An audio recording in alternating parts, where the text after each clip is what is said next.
You have found Authentic Business Adventures, the business program that brings you the struggle stories and triumphant successes of business owners across the land.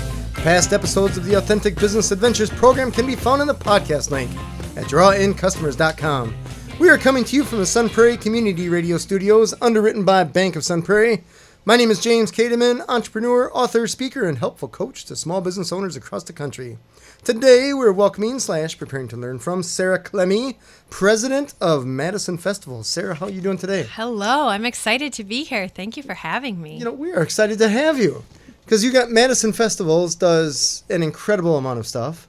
It does. Madison Festivals has been around for a long time. So we are a nonprofit organization, registered 501c3. Nice. And we own and produce the Taste of Madison, the Madison Marathon, which happens in November. All right. And then Run Madtown, which is another racing event that happens in May. Nice. Yeah, so it's cool. So just small events, right? Yeah, just small events. But Madison Festivals has run the gamut of a lot of different things. They were involved with Rhythm and Booms. Oh, really? Bratfest. Kites on Ice. Wow. The Kids Expo. Yep. Sure. So they've done a ton of different things. But right now it's those three events that are our core. Nice. And how long have you been a part of them? Oh, my goodness. Only since May. So new? It's a new role. So my predecessor retired at the end of April. She was pretty amazing. Rita Kelleher. She recently won the Distinguished Achievement Awards from Destination Madison. Yeah. So she set Madison Festivals up to be a really stable organization and a nonprofit in a way that we could really give back to the community. Sure.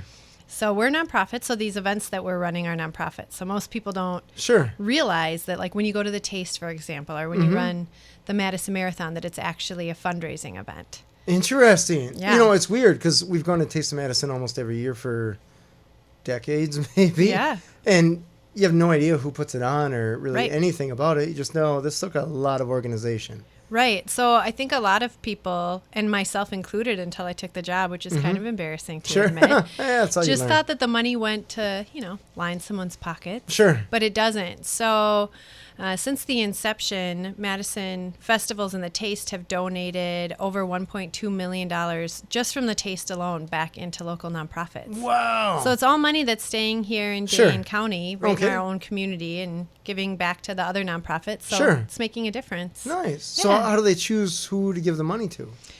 So there's a couple different things. Most of the three events, the Taste and then the two marathons, are... We rely so heavily on help of volunteer groups. Yeah. So Taste of Madison literally uses thousands of volunteers. Do they really? Yeah. So these groups come in and they work one of the 26 different beverage stands. Okay. And they get reimbursed for their time. So they're getting paid for their time. So the group. They, the group. Okay. So Sun Prairie Boosters, for example, could come and run a booth, and we would pay them for that, donate money back to their cause, as well as when you leave a tip at a beverage stand, that money all goes to all of those nonprofits. Gotcha. So they get all the tip money, and then we routinely give back, on average, about $60,000 a year just from the Taste. Sure.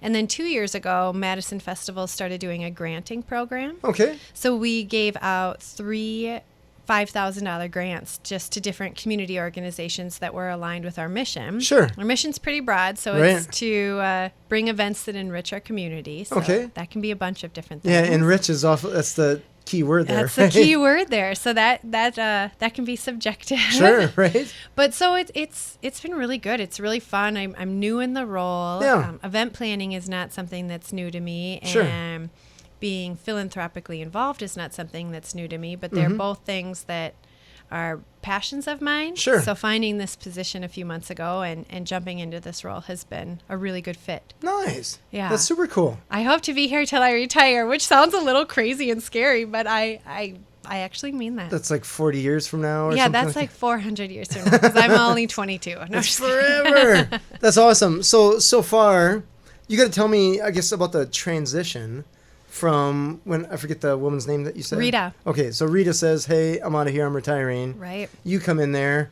Was it just like, hey, Sara, figure this out? Or was there a an easier, smoother transition? Or Well, so it's really interesting. So I am the only legal employee of Madison Festivals. Oh, interesting. And then we have a volunteer board of directors. Okay. And then we hire a great company called Race Day Events out of Fitchburg. So they actually do our event execution and production. Okay. So when I came in, Rita was really good at keeping detailed notes and records. Sure. So I have all of that. And we overlapped by about a month. Okay. So we got to talk for it's really not that much all time. of April. It's not that much time. No, but then now I just kind of... I'm just winging it. All right. But I'm not winging it. Sure. This Race Day Events crew, I have a project manager that's assigned to each event. Okay. And they are pros. Nice. So they know what they're doing. They have it covered. And now I'm just kind of coming in to... I don't know, I guess disrupt, and they're being very tolerant of my disrupting. All right. And then our board, we've had our volunteer board of directors. A lot of them have been on the board for a very long time. Oh, wow. Okay. So they have a lot of history and they just know that history of of what's been successful, what hasn't been successful, and all right. I'm here to challenge. I'm afraid to ask this, so you can just plead the fifth if you want to. Okay. But I've been on a few boards, and there have been people that hung around for a long time and weren't, I don't want to use the word useful anymore, but you know what I mean, right? I do know what you mean. They're just filling space. I do know what you mean. Luckily, we don't have that. Okay. But I have also been parts of those boards where you just go, okay, you got to go. Yeah. I mean, when you're on a board, it's so interesting because to me, you should either be there because you're going to make a financial contribution, right? You're going to make some connections, or you're going to put in the work, right? And the MFI board they really started off as a working board and have transitioned into more of an advisory board. Okay. So my position came on Rita when they first hired Rita. That was about 11 years ago. So she was the first employee, and I'm only the second employee of Madison Holy Festivals. Cow. So they everybody who's on our board wants to be there. Okay. And has put in the time and the efforts, and I wouldn't say useless at all. Okay. That's fair. That's totally fair. They all have their good points, but I definitely know what you mean. It's a room full of opinions, I guess, with any board, so you have to take the ebbs and flows in that regard. I guess learning who needs to be treated how. Well, and I technically report to the board, so they are all wonderful. So that's fair. That's a lot of bosses. That's a lot of bosses. So how do they pick who's going to be on the board then? Or has that been set in stone a decade ago and There's one's a left? nominating process. Okay. Yep. So if there was somebody who was interested, Sure. I would encourage them to reach out to either myself or the chair of our board, and then that would go through just your standard nominating process. The board as a whole would discuss it. Sure. I'd meet with them to talk more about what are the expectations of a board member, how often we meet. Okay. Just things of that nature. Sure. Because I don't really want anybody, and they shouldn't want, to be on a board if they don't actually want to be there. Right. If you're just using this as a resume Sure. booster. Sure. Take a walk. Yeah, we don't really need you on Right. MFI. You shouldn't be on any board if it's just for a resume booster. Right. Totally agree. Go volunteer. Totally agree. So Madison Festivals, I'm thinking the Taste of Madison has been around more than 11 years. Yeah, 37. So has it really? This will be its Holy 37th cow. year. So the Taste of Madison was actually started by Destination Madison, which is the Convention and Visitors Bureau. Okay. And so they started the event, 37 years ago now, as a way to bring people downtown Madison because it was traditionally just pretty dead downtown. Yeah, you're talking 37 years ago. You're talking early 80s then, right? Yep. Okay. 83, Sir, I think. okay. Yep, 83. That was pre my in Madison time, but I heard that it was a little bleak back then downtown. Well, and it's that seems odd to say because there's a college right down there, but school, it doesn't start till after Labor Day. So they wanted to do something where they could bring people downtown Madison. And so they started the Taste, did it for a handful of years, and then really realized that, the mission in layman's terms, I guess, would be to put heads in beds, to book hotel rooms, to bring people to the city. Sure. And that's evolved over the years, but at the time. And event planning isn't something that they realized they should be focusing on at that time. Okay. So they actually created the Madison Festivals Board. Oh. And so it's a separate entity, but it's the Madison Festivals Board. Sure. We're talking still 30 odd years ago? Yeah, 30-ish years ago. Okay. And then have just it's evolved from there. Okay. So we're not affiliated with in the sense of under the same umbrella as Destination Madison. We are our own separate entity. Okay. Yeah. So at what point did you, or did they, I guess, transition from just being a board to being a separate entity, so to speak? Well, right away. Right away. Okay. So we are always separate. We'll always have someone from Destination Madison on our board. Gotcha. I mean, we work really, really closely together because same both, goal. Well, yeah, we both have the same goal. Yeah, of bringing people to the city, enriching our city, doing things that are just for the benefit of everyone who's living here. And a lot of that is producing events that have a strong economic impact on Madison. So, I was surprised to learn that Run Madtown was the first event that I had in my new role here. All right. So it was Memorial Day. Nice. And I was surprised to learn that the direct spending impact of that event was over $400,000. Was it really? Yes, for a running race. That it's people coming from out of town. They're staying at hotels. They're parking. They're getting gas here. They're eating in our restaurants. They're shopping at our stores. They're seeing our city. I love that you mentioned almost $500,000, and part of that is parking. Oh, that's what it's like to park in the city. Right? That's what it's like to park in the city. I do love that about Sun Prairie, that you can park anywhere and it's free. I do like that. Yes. I feel every time I park downtown, and maybe compared to the cities, it's not that expensive, but to me, I'm like, I feel like I'm paying for the ramp on my own. Right. Well, and you have to pay because they are sticklers. Yes. I have gotten multiple parking tickets. Yes. Just for being off a little bit. Or one time I transposed the numbers of the meter. So I put the wrong meter number in. Right. Yeah, don't do stuff like that. Yeah. You can do it all from your phone now, though. Right. I get it. It's just it's weird that it's not like, well, that was $1.50. Why are we counting that? Like, no, that was thousands of dollars. Yeah. Oh, yeah. No, so the Destination Madison actually has an algorithm that they input everything in the back end. So they are the ones that figure out how that number works. Okay, so they say number of runners times X amount for hotels, food, parking. See, blah, now blah, you're blah. getting into math, and I was not a math major, so I don't know the science behind it. This is what I do when I do business coaching. I help my clients figure out where the money is going and where it's coming from. Where it's coming from. And a lot of times they don't know, right? So you help them measure it. But yeah, that makes sense. Yeah. Otherwise, they're just like, how much are you contributing? Some. I don't know. A little of this, a little of that. Yeah, we bring people. What do you want? Yeah. So it's been a really fun adventure so far. I'm really enjoying it and loving it. And Sure. So how did your first event go? It went great. It was so fun. It was so cool. Sure. There's two separate races. So there's a Saturday night kids race, 5K and 10K, and then a Sunday morning half marathon. Sure. And so the half marathon started and finished at the Capitol Square. Oh, nice. And then the Saturday night portion took place. They start and finished on Library Mall. Oh, very cool. Like State All right. Street Sure. where the fountain is. And so it was just really fun, like a really relaxed atmosphere. Sure. I am not a runner. No. At all. All right. I took this job and I thought, I'm going to be a runner. Sure. So I made it, I don't know. I'd like to say a week, but I know that's being generous to myself. I didn't make it a week. Okay. So the Run Madtown race is something to me that's more accessible because it has the 5K, it has the 10K. Okay. As a non-runner, I feel like I could do that. Sure. So it was really fun just to see the energy Sure. and the camaraderie down there. Mm-hmm. And then you go the next day to the half marathon, and people can finish these half marathons in the amount of time that I could finish maybe a mile or two. Yeah. These people are wild. Right. I just did my first half marathon, I don't know, spring sometime, March, April, something like that. Oh. And it was a down and back thing. It was my first one. I didn't train for it, so it hurt a lot. Oh, my goodness. And it hurt more for the next week. Anyways, you're watching people come back, and you're like, I just passed mile 6. Right. And you're like on your deathbed. Right. And these people are coming back to you, and they look like they're running from the cops. They're just determined. Right. And just driven.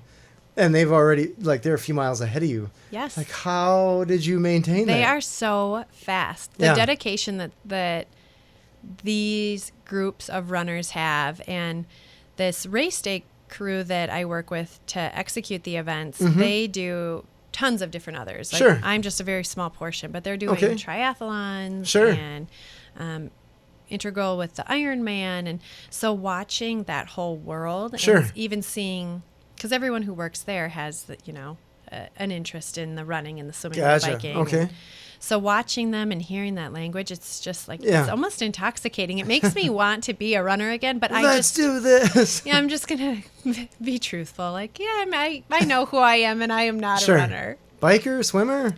Well, I can bike if it's a stationary bike. Okay. So I really like those high-intensity biking classes. Okay. But I do not like to ride a bike out on the street. Really? I know. Isn't that awful? Like because of traffic? Because I'm nervous. Because I get so nervous I'm going to fall down. I can't take corners quickly. No, I would be awful. All right. But put me in one of those classes at the pack.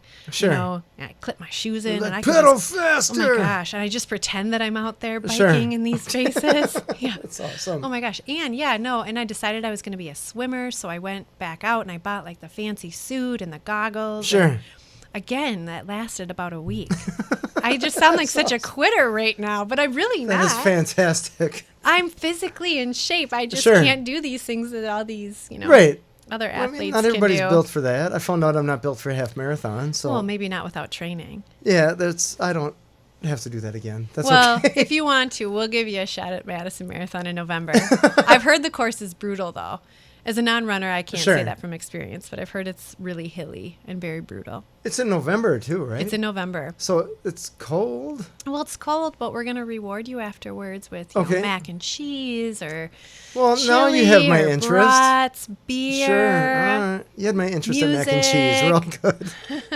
That's fantastic. Yeah. All right. So how long has Madison Events been doing, or Madison Festivals, been doing these marathons? Because if you started from Taste of Madison, were they just like, let's do some runs too, or? No, so it's actually an interesting story. So Madison Marathon will be celebrating 25 years this year. That was also started by Destination Madison and then given over to Madison Festivals. But it used to always be in the spring. So it was always this Memorial Day weekend, the same weekend that Run Madtown is. Mm-hmm. But the temperature, and I don't know it off the top of my head, can't be above a certain threshold at a certain time, or they cancel the full marathon. Okay. And it was hot so many years in a row that they kept having to cancel the full marathon. And imagine training for that.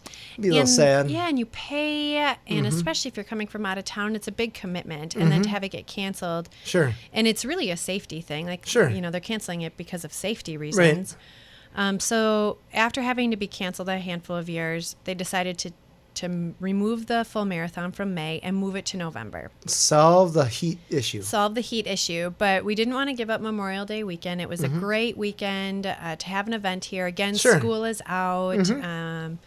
You know, it's just a fun weekend to do something. So we decided to do Run Madtown because, you know, you're running around Madtown, Madtown. And then keep the half and the full in November. So how long is the Run Madtown? That happened about 5 years ago. Okay, but like distance-wise, it's not a half marathon? Oh, distance-wise, I'm sorry. There's a 5K, a 10K, and a half. Oh, they do have a half. They have the half. So the half was never getting canceled, just the full. Gotcha. Oh, gotcha. I see what you're saying. Okay. Yeah. So you run 13.2 miles in 100-degree heat. Well, right. I mean, but that's nothing. For some people. Oh, my gosh. And then there's a kids' race that night, which is really fun, too. Nice. Yeah, it's really cute. That's cool. So does Destination Madison come up with this stuff and just pass it off to you guys? Or? Well, it sure sounds like it back in the day. Right? Yeah, no, not recently that I've been aware of. But our chair of the Madison Festivals board, his name is Jamie Patrick, and he's actually a VP for the Madison Area Sports Commission. Oh, really? Which is affiliated with Destination Madison. Okay. So he's constantly coming up with and creating new events. So he was really instrumental in bringing CrossFit Games to Madison. Oh, nice. Okay. Which is kudos to him. That's cool. An athlete of a whole different level. You know, it's the cool thing about Madison. It caters to so many different interests and skills and people. So I think that's just fun. It is super cool. Yeah, there's a health, I suppose. I don't know. There's a lot of healthy people around here, right? Yeah. And you think if I'm a CrossFit person or Ironman or something like that, I'm looking for healthy food. You're in the right town to find stuff like that. And then you come to the Taste. That's right. We'll just fix all that. And you can have fried food. Sure. And drink beer and but you could just walk the square, I guess, a bunch of times. Remind me again, when is the Taste of Madison? It's Labor Day weekend, so it's not this coming weekend. Up. It's next weekend. Labor Day weekend, yeah. And is that Friday, Saturday, Sunday? It's a Saturday, Sunday. Saturday, 11 to 8, and Sunday 2 starts at 2. Okay. It's completely free to attend. Nice. So you don't have to pay any money to get in. Sure. All the entertainment's free. It's the food and the beverage that has the cost. But Very cool. If you wanted to, you wouldn't have to pay at all. Right. But if you do, it goes to charity. But you got all the food there. How could you not spend a couple bucks and try some of that? Right? 80 food stands this year. 80? 80. Holy 80 cow. food stands. It's all of Capitol Square. Sure. So maybe it's you that organizes which food stands get to be there? So that would be the project manager at Race Day Okay. Events. So, Gotcha. So the event is owned by Madison Festivals.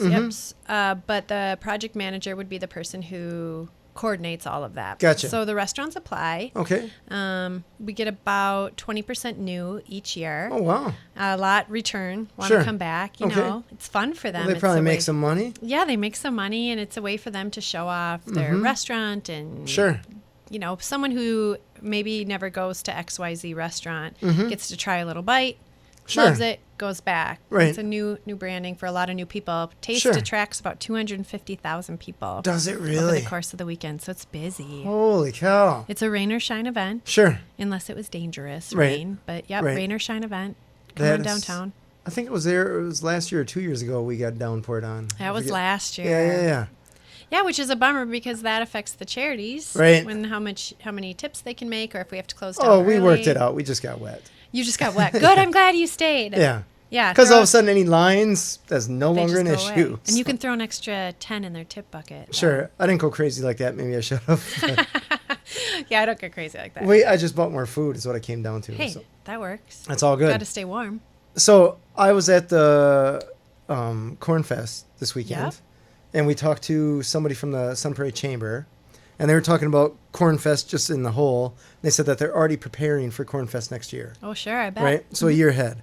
So which means that, because I was thinking about you then, I was like, whoa, these events take a year to plan. Yeah. And then when you have multiple events, you got to tell me a story. Like, how do you keep track of all that? Well, luckily now the race day staff does. Oh, nice. Okay. But my background is in event planning, so Mm-hmm. this is what I've been doing for a long time. Sure. So, prior to even back in the day, I worked for an organization in Green Bay called PMI Entertainment Group, Okay. and they're the entertainment management company. They manage the Resch Center, Chapel Okay. Hall, the Brown County Arena. If anyone's familiar with Green Bay, so Sure. it's all the concerts or sporting events.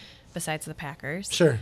And then I handled their trade show and expo division. Oh, So nice. a wedding show, home and garden, things of that nature. And that ended up being around 60 shows a year. Wow. Yeah, so it was a lot. Not all were owned by us and operated Sure. by us. Some were just rentals. But Right.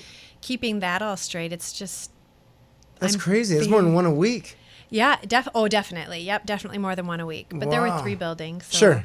it's just being organized. And, you know, once you've been through an event, Yeah. you just making sure that you got all your Becomes ducks old in a hat, row. huh? Yeah, it becomes old hat. No, I think more of the challenge with the events, you know, because any event planner, I think a solid one can tell you just how to stay organized and the boxes you have to check. I think it's knowing how to stay ahead of the trends, Ah, okay. because how do you know what is going to be the big thing next year? Or how do I I know it's have going to no be the idea. big thing in 3 years? Sure. Or what your community is going to respond to. Sure. I think that's what's been interesting. Okay. So how do you solve that? Oh, you just intimidate others. Okay. Not intimidate others, imitate others. I hope I don't imitate. You just make your own intimidate. Oh my path. gosh. I haven't even been drinking. so- Imitate other. Okay. Imitate others. Yeah, and that's really what events are. It's Sure. all about finding good ideas all over and copying good ideas. Oh, sure. And it's okay to say that and to, Sure. we Just all like have to any learn good from book. each other. Sure. Any good book, any good song, any good Right. poem.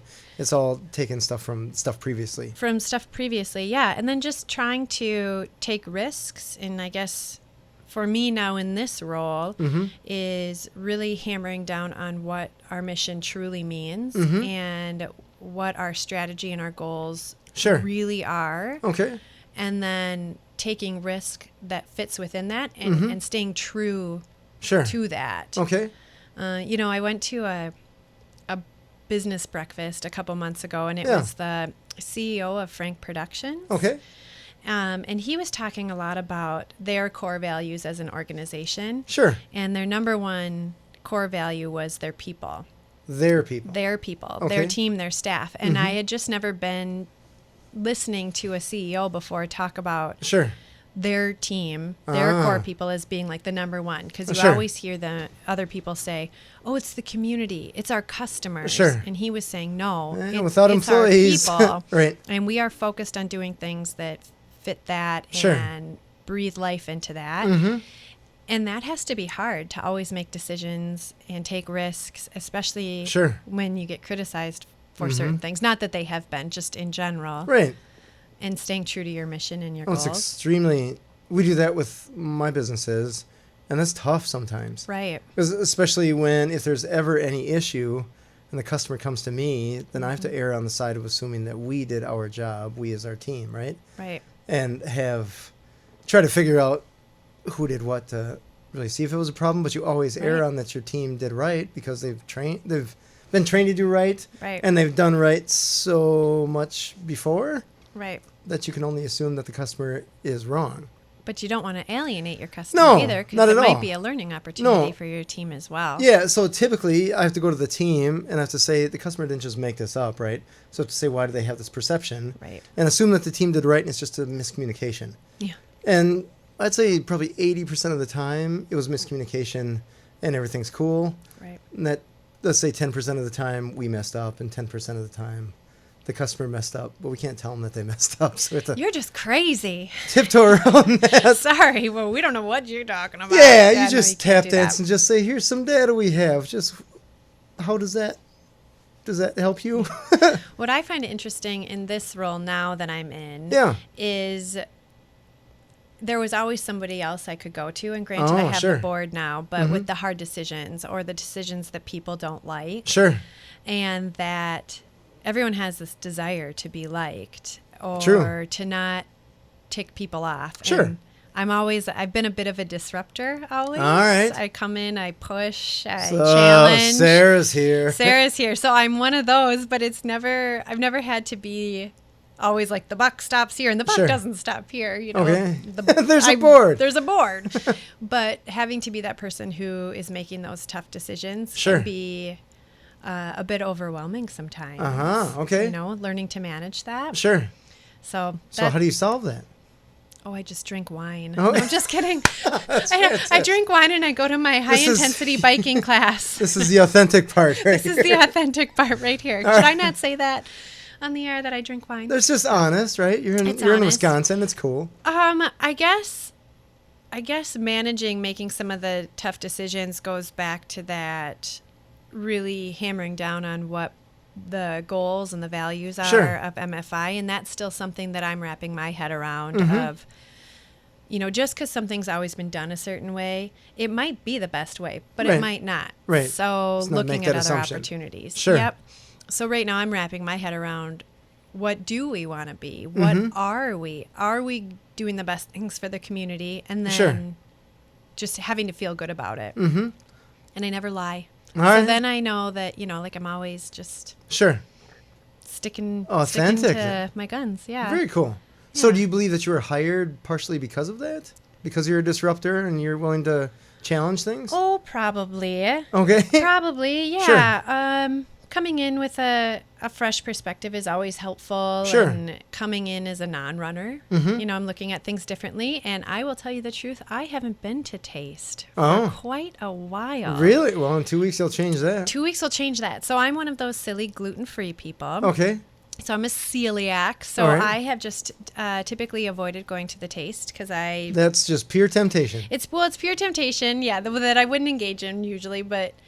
You know, as a gluten-free person, your options usually are a fresh fruit cup or a salad, and I don't want that. So that's one thing when I'm looking at looking at the Taste, or even looking at the food for the marathons. You know, we used to just do a bag lunch with a sub sandwich. Like it's a different perspective of coming in and going, hey, we're not reaching our true audiences. Right. You know, so I think that, coming in with that. And I love the community engagement piece. I love being out and talking to people and networking and just getting the message out there.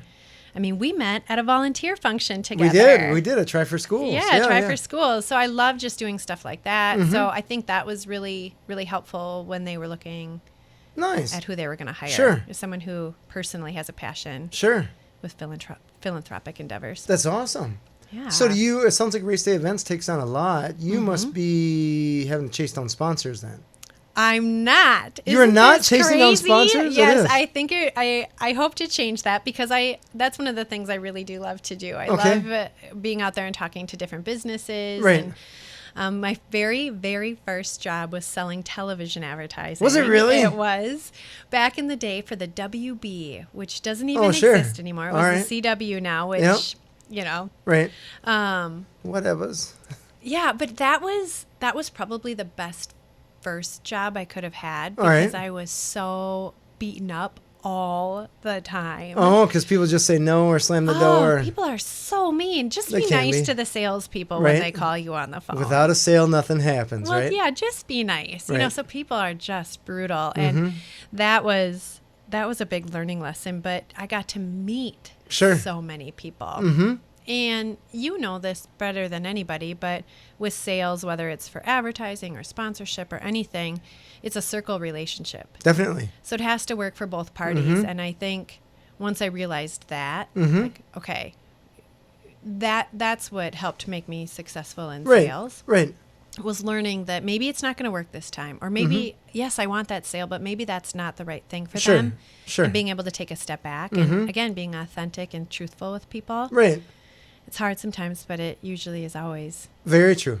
Beneficial. Very true. I had that. I don't know if you read the book. I did read the book. Nice. Of course I read the book. Boom. Well, I didn't read. I audio listened to it. That's close enough Very for me. Nice. That's probably better. It was great. No, I love reading though. I love a hard copy book in front of me. Nice. But it was nice to listen to on my drives. Oh, very cool. Yes. So I talk in there about the advertising person where I advertised with them, and it was a train wreck. Yep. And she still came back and was like, "So you want to renew?" Yeah. I'm like, well, who are you? Why would I want to renew? Right. Well, and you just, I mean, I don't know. It's knowing your audience. Yeah.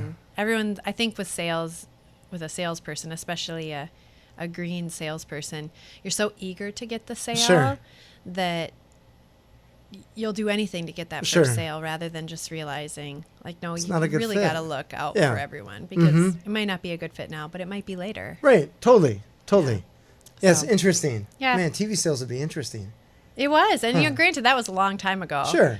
But Back it was when people good. watched TV? Back when people watched TV. Yeah, none of this, DVR stuff. It's weird because I was thinking you always think about where you're going to advertise. And you think, oh my gosh, all of the possibilities for advertising. Where I think back, 20, 30 years ago, really, what did you have for options for advertising? There weren't many that you could really afford as a small business. Right. Where now your problem now is what platform can you go on where you actually have a reach? Right. You have to go on a bunch of different platforms now. Well, I think back when I was selling TV, a big competitor for us was the Yellow Pages. Sure. You know, you don't, that's not really a competitor. Not anymore. Right. Or even like for the Taste, we used to do a big printed booklet, I guess. Sure. That would go out to everybody. Oh. And we don't do anything like that anymore. Sure. Like this year, it'll all be through an app. Okay. That people download. But there's none of that print advertising. Sure. I'll admit it, though. Like, I still get the newspaper. Like, I am a subscriber of the State Journal, of the Star. Right. But, again, I love that hard copy. I'm right there with you. I totally agree. Yeah. I had somebody laugh at me about reading the paper, and I'm like, it's just different because you can look at the articles, the size of the articles are based on assumed importance from the editor or whatever, where on the internet, when you look up news or something like that, it's more, I don't know, it's just drier. Well, and it's so quick. Yeah. So I noticed that with my kids, if they can watch TV or if they can look at an iPad, because an iPad, they can flip through things so fast. And at TV, I only let them watch, actual TV. Right. So I got to watch PBS in the morning. Oh, nice. Yeah, it's great. PBS is great. It's fantastic. I was listening to Mr. Fred Rogers' biography. Oh, it's a good one. Did you like very that? Cool. I did, yeah. He's an interesting guy. He's got an interesting history. He does. Yeah. I do not have that temperament. No, I shouldn't say that. Most people don't. He yelled a few times, I guess, in there, which is surprising. But it's interesting how just even keel he is. Yeah. Right. To the point of having a hard time speaking to adults, it sounds like. Yeah, it did sound like that. And I remember reading in that book that he was on Oprah, and he was just the worst interviewee to have on Oprah because he focused so much on one of the kids that came out, and she couldn't get him off the... She's like, commercial. right. Yeah. Interesting. Yeah. Super cool. We've been all over the board right now. Yeah. This is great. This is how we roll here. It's fun. We have a conversation. People have a good time. Yeah. So it's good. I imagine you've had some challenges since you came on. Not this show, but on this job. So what have been some of the biggest challenges that you've had that maybe were not expected? I mean, there's the expected ones like, hey, help us with these events that are gargantuanly huge and the city lives and dies by them. Yeah, no, it's been a really smooth transition coming into this particular role. The team that I get to work with is really qualified, and they're really good at what they do. So that's been helpful. My board's been really helpful. So as far as transitioning in, I think the biggest thing has been more personally for me. I'm used to being that event planner and that event executor. Sure. And now I'm not that person. Sure. So trying to keep myself out of the details has been the most challenging. Like, settle down, Sarah. Back it up. Okay. Just stuff I just really shouldn't be involved in. Sure. And then as well as patience isn't one of my strong suits. Fair. And so I want to come in and I want to disrupt, because that's what I do. I want to come in and disrupt everything and change these things and, in my mind, make it better, which it might, we have no idea if it might be better because I haven't seen the event yet. Sure. Oh, so you have no baseline. Right. So I have no baseline. I'm just making assumptions, and we both know what that does. Right. So just having the patience to take this, next couple of months here to really see these events and then analyze them. Sure. So I think it's the patience, and then just taking myself out of that executor role has been a little challenging. All right. So from a day-to-day point of view, what does a typical day look like for you? Oh gosh. Is there a typical day? There's not a huge typical day. I started today on TV. All right. Did you really? I did. Yep. So I did an interview with WKOW on TV this morning. But normally my days are really just trying to understand everything. So I'm trying to understand the financial side of things. Sure. I'm looking at our investments over the last 30 years. I'm taking the last 10 years right now. Sure. I'm looking at where have we invested? You're talking in equipment or? No, like investments, like stocks and bonds. Oh, like literally like investments. That. Yep. Okay. Are we doing our banking correctly? I'm looking at our insurance. Do we have proper insurance? Like operationally, are we running efficiently? Sure. Coming up with a new strategic plan. Okay. Working in conjunction with the board. So the last strategic plan was done a while ago. So now it's coming back and going, okay, where are we at? And strategically, where do we want to go into the future? So working a lot with that, trying to get to know all of the race day staff. Sure. And how to work with them. Right. Because they're independent contractors, so they're not employees. All right. But still figuring out their motivators. Right. So there's going to be a time when you need something done. Yeah. And you're going to need them to do it. I bring donuts every week. No, just kidding. I don't. I should. To a bunch of racers. Yes. Well, they can eat all that stuff. Carbs, right? All right. I think so. Maybe they can. I don't know. Sure. Who knows? Sure. But yeah, so it's a lot of just trying to understand operationally how MFI works, strategically where we've been and where we want to go. Sure. And then trying to implement those things. So making sure we're staying on message. Sure. And doing what we want to do. Sure. So from a strategic vision point of view, I imagine you have some ideas, and the board individually, board members probably have some ideas. Right. So how do you get those to coincide? Communication. Okay. So one of the things, we'll have a retreat and get everyone together, and a little you-rah-rah retreat kind of thing. No, I'll just lock them all in a room and say, "Go at it." Here's a whiteboard, make it happen. Yeah.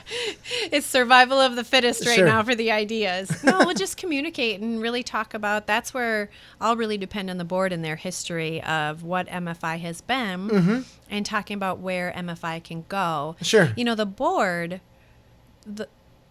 MFI is really the board's organization. Sure. And I'm just their tool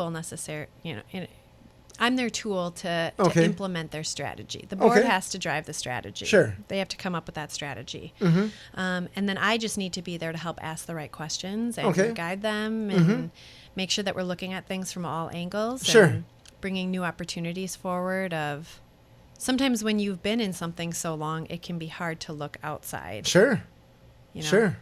So just this helping is Labor them do Day, that. Taste of Madison, blah, blah, blah. Right. This is what we've always done, or this event runs itself. Sure. And that's, that is so not true. That's so not true. Well, but people who don't do events Right. think that events are easy. Right. I'll get called all the time to be like, oh, you're a party planner. Really? Yeah, and nothing's wrong with party planners, but I want to be like, okay. So some 5-year-old kid with a bunch of cake. Right. Well, and I just say, okay, yep. Yeah, I am. It's great. Sure. But, or I had one person one time tell me, we were working on an event together, that they'll just as long as we just take care of the big stuff, the details will just work themselves out. And that is just, when it comes to events, so like not liability. the truth. Oh my gosh. It's the details. Sure. You have to have all the details. No one notices the details until they're missing. Right. That's the biggest thing. Sure. So speaking of kids with cake, we just planned a birthday party for my 8-year-old. Oh, nice. And my husband was in charge of it. Okay. And so I made him sit down with me and walk through this whole birthday party. Oh, we were really? doing real life Minecraft. Sure. Okay. It was so cool. He really knocked it out of the park. Okay. But just walking through every single aspect of it, all right, from the little kid who's coming to Sure. us planning it. And Sure. he looked at me, he's like, oh my gosh, this is a lot of work. For an 8-year-old's birthday party. For an 8-year-old's birthday party. Sure. But that's the difference, walking through it from your guest perspective. Sure. And figuring out what do you do if, right? Kid What do you spills do their if? punch or whatever. Well, yeah. But all the little things. I mean, this sounds funny, but if I'm going to have guests over, a Right. party at my house, I have a few different hand towels ready in my bathroom so that Oh, interesting. 90 minutes in, when the hand towel's all wet, you just Right. change it out. It's your Nice. guest experience. I mean, it sounds really silly when you talk like that, but Your guest experience within your house. my guest experience within my house. I gotta say that does sound silly, but it also sounds extremely logical. It's totally logical. Sure. Yeah. So just thinking about things from who's coming and what they're going to go Funny. through. Yeah. It's funny. You said that when I was in college, I was broke. Like most college kids, I Yes, believe, like most used of to be. us. Anyways, we had for the soap for the sink. We were so cheap, we didn't really pay for soap. Sure. So we ended up with the little slivers of soap you Yep. end up with in the shower. So we just balled those together, and that was the soap in the Oh my bathroom. gosh. Oh my goodness. So we That's a had. great idea. Well, I thought so, but we had this party at our place, and this girl's like, "That's the soap." I'm like, "Yeah." Well, what do you expect? We saved $1.50. What do you Yeah. want from me? $1.50, that's a lot. Or whatever, You you could know what I buy mean? 15 boxes of ramen noodles. Yeah, for that you know in what I mean. college. Yeah, I yeah. do know what you mean. I was in college once. Yeah, it's like I could Back throw in it the away. I day. could save it. I'm saving the world here. Just settle You're saving down. the world. Yeah. So, I mean, that's really what events come down to. Or, as I'm starting to analyze the taste, Sure. there's so many people that come to the taste. Mm-hmm. We really can't grow from an attendance standpoint. Because just capacity? Just capacity Okay. around the square. You can only fit so many people, safety. 250,000 is a good number. 250,000. So when I look at the taste of how to improve it, it comes down to some of those guest experience and vendor experience Sure. things. Are there ways we can streamline? Do we have the bathrooms in the right area? Do we have enough garbage cans? How do the lines work? As Sure. a vendor, what's your move in and move out process look like? Just so it's smoother and a better experience for Sure. everyone. Sure. So that's some of the stuff that I'll bring to the Sure. table with my new role. I get it. Are you okay with me challenging you a little bit? Oh, heavens. I think this whole thing's been a little challenging. No, this has been easy. Except for the kid's birthday party part. Except for the kid's birthday party. So, Madison has had some more shooting type stuff, right? In crowded places, which isn't ideal. So how do you deal with that, or do you deal with that? Like, how does that even come into play with people that may not be, it may scare people from going, even Right. though realistically it's a rare event. Right. It's still more commonplace, right? Yeah, so I don't have a great answer other than we do plan for that. So we work really closely with the Madison Police Department. We have an emergency plan all figured out from both an active shooter to something as simple as like a severe weather warning. Oh, sure. So we do have plans in place. I'm not going to talk about the details no. now, but we do have plans in place. Sure. Being in the event industry, I myself have gone through a bunch of active shooter trainings, mass casualty trainings, bomb trainings, and it's really scary to have to think about that. It's weird. It's really weird, and you just, I don't know. I mean, I don't have a good, I feel like I should have a political answer, like ready. Right. But I don't. Well, not even necessarily a political one, but I don't know what a good answer is. No, other than don't shoot people. Yeah, it's like just don't. What? Just don't shoot people. Yeah, it seems realistic, I guess. It seems realistic.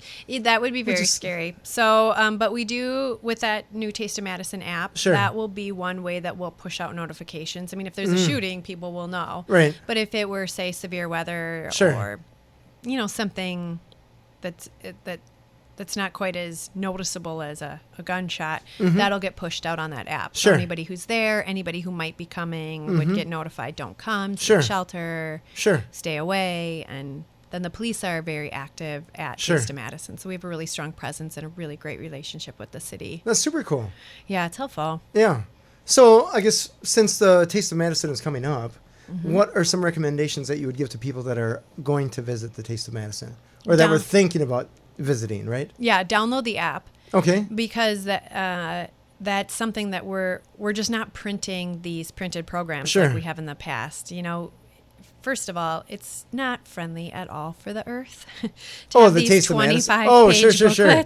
So it's all on your phone. Sure. So that would be the number one thing. Okay. Look at the floor plan. If you really want something printed, we have printables on the website. So you can print off, what the floor plan looks like, all the restaurants, all their menus. Sure. And then I would just come hungry. All right. Come hungry, wear your sunscreen. All right. Wear your tennis shoes. Sure. And then patience. I think with any event, whether it's Sweet Corn Festival this past weekend, or it's Taste, or it's just going school shopping at Target. Oh my gosh, my wife was telling me about that. Just be patient. It's like, wear your shoulder pads. Holy cow. Oh my goodness, yeah. Wear your shoulder pads, wear a helmet, and and be willing to try something new. Sure. And then also tip the beverage stands. Yeah. They're making money to fund their nonprofit for the year. Yeah, so I volunteered at one of those, I think a couple times. I couldn't even tell you what group it was for. But it was interesting how just the interaction. Right. And people are having fun. People are having fun. Right. Just help them have fun. It's all in good fun. Yeah. And if you have ideas on things we can do to improve, I'm always open to new suggestions. I don't. I think it's a fun event. Yeah. It's very cool. So I hope you come out. Yeah, we'll totally come out. Let me know if you do. Or I imagine I will come out. I don't know. Buy you Pepsi. Oh, nice. So this will be the first one that you've been to for a while. I know. I shouldn't admit that on air. It's totally fine. But it's true. Honesty. It's the truth. And it's one of the things that I hope to do to, in my mind, improve and make it more accessible to all people. Right. To come to the event. Well, now you'll come there with a perspective saying, how can we make this better? How can we make this instead better? of what's next to eat, though maybe that would be in there as well. Well, and if you come to the Taste, one thing that we're doing this year is we're engaging in a big survey. So there will be UW MBA students walking around administering a survey. So if someone stops you, granted it's going to take 5 or 10 minutes, but please be nice to them, just like the salesperson. Right. And if you have the time, do the survey, because this is the data that I can take back to make Taste appeal to more people. Yeah. Sure. To make it even better. So did they come to you for that, or did you come to them? I went to them for that. Yep. Very clever. Look at you disrupting here. Oh, heavens. Oh, man. No, that was in the I can't even take credit. That was in the process way before me. All right. I'm just involved in it now. Sure. But yeah, so it's an interesting road. Are there more events that are coming down the pipeline that you want to tell us about, or is there? Not as of right now. Okay. I hope to have some more Madison Festival events in the future, but as of right now, I think our strategy needs to stay on these 3 events and making them even better and enhancing them. And Madison Marathon is a pretty serious marathon, and it's growing, which is contrary to the trend in the marathon world. Is it really? Yeah, marathons are declining. The runner participation is declining. Really? Yeah, but not Madison Marathon. All right. So, it's a really challenging course. You can win money if you win. Okay. We're really enhancing the finish line, the post-event party this year. Okay. With the food and the Sure. band and... So just tell me really quick, for the people that don't necessarily know if they're not runners or never really considered it. Sure. The after the run parties are pretty cool. Yeah, I think so. Like, I know after my half marathon, I was eating everything I could find, and there was a ton of good food. Right. Yeah, so that's one thing that got enhanced this year for Madison Marathon. So it's going to be warm food. So as soon as you finish as a participant, you can grab your mac and cheese for you. Nice. Grab your chili. You can grab your brat. You can grab whatever. All right. And then each participant in our race gets a Mick Ultra for free. Okay. And then we have additional craft beers available for sale. Nice. Featuring Madison breweries. Oh, really? Yeah. All right. And then, music, a band, and just different fun things for the spectators to do because your family's coming to support you. And right. They don't necessarily have something to do unless they're following you mile to mile. Sure. So engaging them and Run Madtown in May will be really fun because the nighttime portion. Oh, okay. Music, glow sticks. Oh, nice. Just a much really fun kind of party vibe. Sure. At the end, yeah. That's the more accessible one. That's the one you and I can do. All right. That's high five there. High five there. So tell me what's your favorite part about this job for you? So the event side of things is something that I really enjoy doing, and I found I'm very good at. And I think it's that type A, detailed, organized personality. Sure.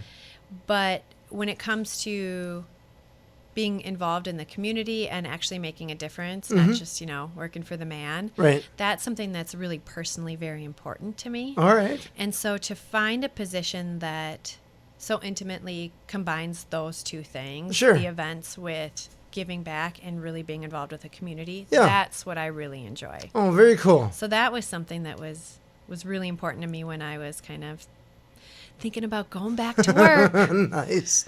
Back in working for the man. After taking a little bit of time, back in. It's really not that bad working for the man, I have to tell, for my employees. All right. Yes. Well, everyone should work for the man. Sure.